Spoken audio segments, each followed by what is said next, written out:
lagi dengan saya Kak Sahlan di video pembelajaran fisika ya. Jadi kali ini kita akan masuk ke materi baru ya, ke bab baru.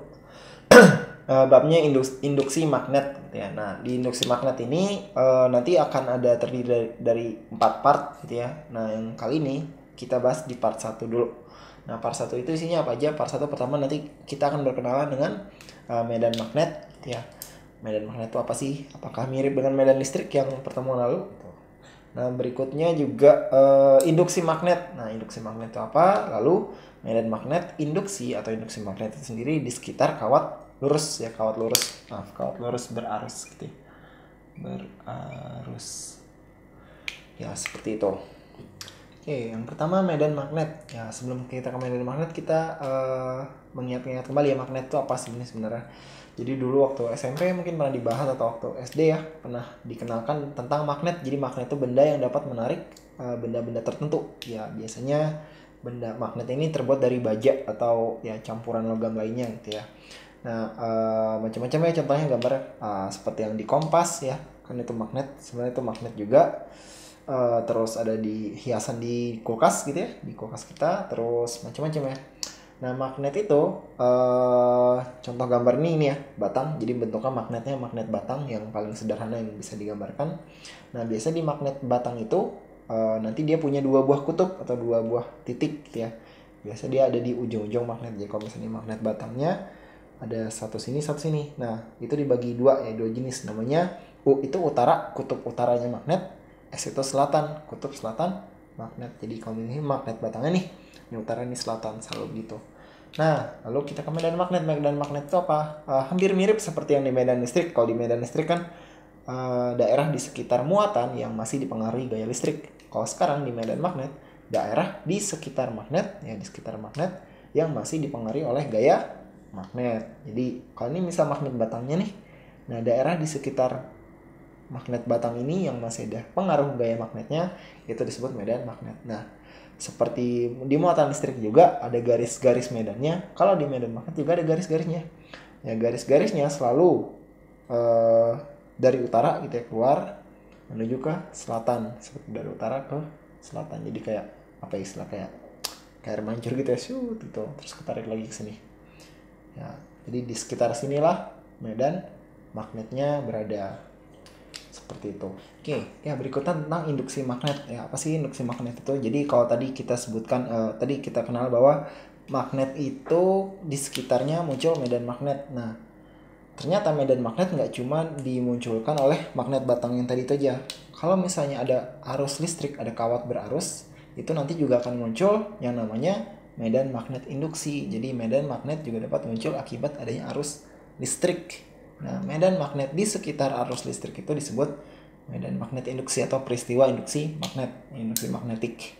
Ya, ini pertama kali ditemukan oleh Hans Christian Ørsted. Ya, beliau dengan percobaan gitu ya. Ketika beliau dekatkan kompas ke arus yang berlistrik, kompasnya bergerak gitu. Jadi kompas kan terbuat dari magnet ya. Ya, karena kompas terbuat dari magnet, ketika dekatkan dengan arus listrik, si kompasnya ikut bergerak. Jadi kayak seolah-olah di sekitar situ ada medan magnet, dan ternyata benar gitu ya. Jadi modelnya seperti ini. Jadi kalau misalnya ada arus, nanti akan muncul medan magnetnya melingkar gitu ya. Nah, gimana sih penentuan arahnya? Itu digunakan kaidah tangan kanan ya, istilah kaidah tangan kanan. Maksudnya gimana? Jadi misalnya gini ya. Misalnya ini kawat arusnya ya.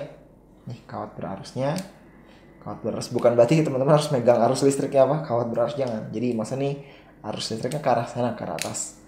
Nah, ke arah atas, nanti medan magnetnya akan melingkar di sekitar kawatnya. Jadi kayak gini ya.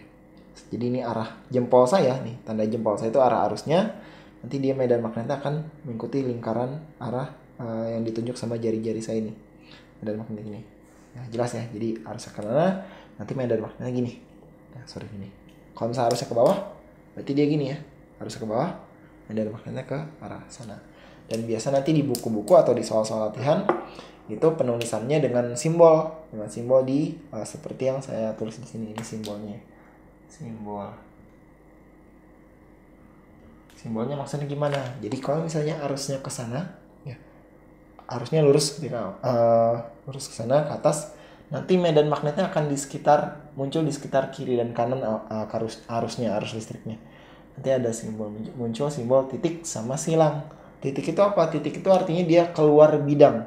Ya, kebayang. Jadi misalnya ini arusnya ya, dia nanti keluar gitu ya. Jadi kayak muter kayak di sini gambar.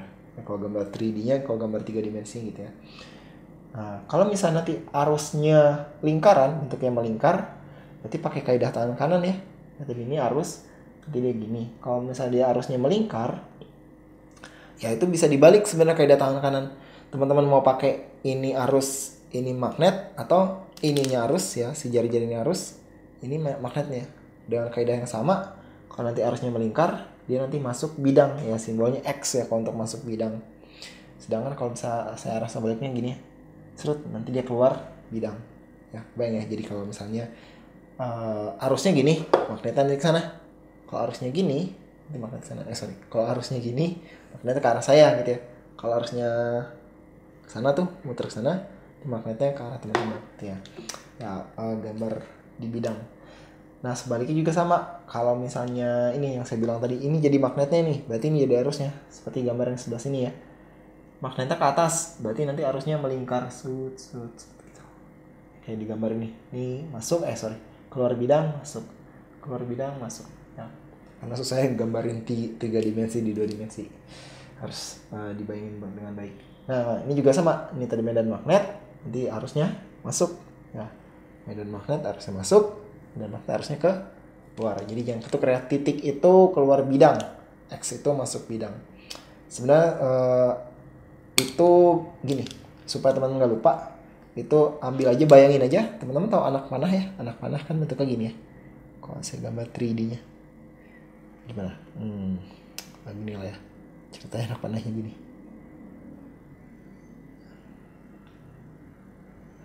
Nah, kesana itu nih ada bulu-bulunya, shoot. Ya. Nah, ini kan ujungnya yang lancip ya. Kalau teman-teman lihat dari arah sini, itu kan teman-teman nanti akan ngeliat gini bentuknya ya. Tuh, jadi kayak teman-teman lagi kayak gini nih, jadi kayak titik gitu ya, ujungnya anak panah. Kalau teman-teman lihat dari arah belakang, teman-teman bakal lihat ini kan, bulu-bulu busurnya ya. Ya kan bentuknya kayak tanda silang. Ya kurang lebih seperti itu. Jadi cara lihatnya itu, ini bagian depannya si panah, itu bagian belakangnya si panah. Oke, ya, ini bahasan kita terakhir di part 1 ini ya. Jadi medan magnet induksi di sekitar kawat lurus berarus listrik ya, Nah, medan magnet induksi itu simbolnya tadi B ya, huruf B. Ini B yang kayak gini. Jadi, nah ini ada 2 kasus biasanya. Ada yang kawat lurusnya itu panjang tak hingga, panjang banget ya. Jadi bisa dibilang saking panjangnya dianggap tak hingga gitu ya. Atau juga yang panjangnya berhingga, jadi cuma segini aja. Ya, ini saya gambarkan kalau panjang tak hingga ada titik-titik terus ke atas gitu ya. Kalau ini cuma segini aja. Nah, kalau untuk kasus kawat panjang tak hingga, gimana misalnya ditanya, ini ada arus ke sana ya, arus lurus ke sana. Terus berapa sih medan magnet di titik P ini gitu ya. Ini B-nya berapa sih gitu ya. B di sini berapa tuh. Nah, dengan jarak dari titik yang ditanyakan ke kawatnya itu jaraknya A ya, arusnya I. Berapa nilainya?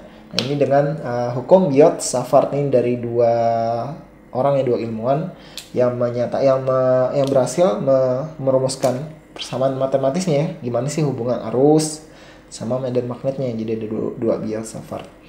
Ya, B, medan magnet induksinya itu nilainya mu 0 ya, mu dikali I per 2 pi A untuk kawat panjang tak hingga. Jadi medan magnet ini nanti nilainya mu 0 dikali I arusnya per 2 pi tahu ya, pi kan konstan ya, dikali A jaraknya.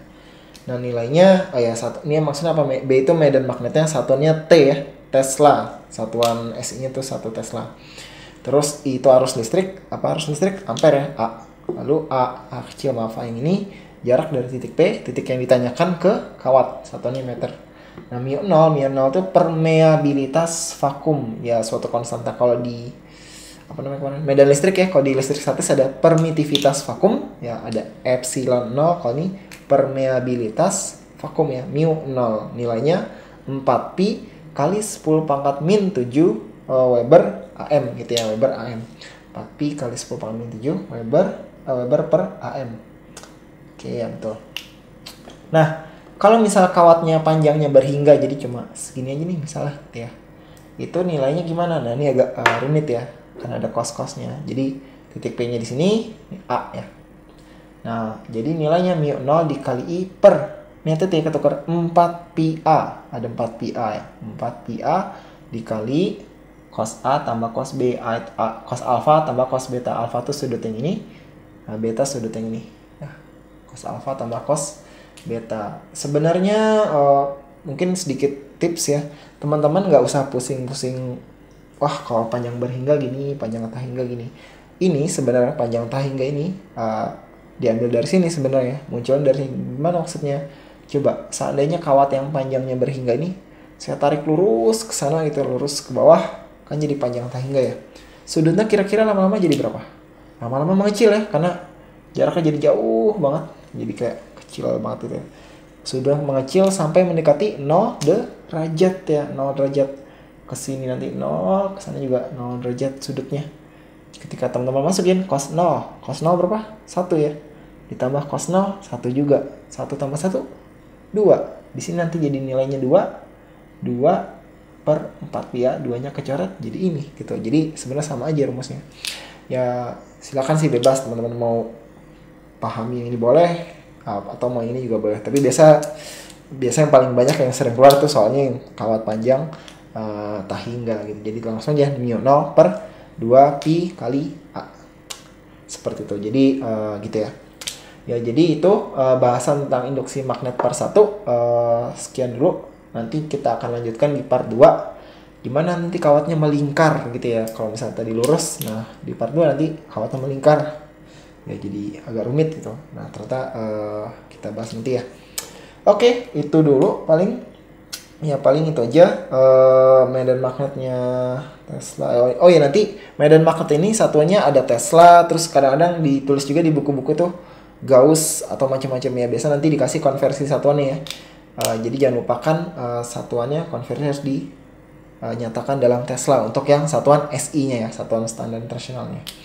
Oke, sekian dulu bahasan induksi magnet part 1. Kita akan ketemu lagi di bahasan berikutnya di part 2. Jangan lupa untuk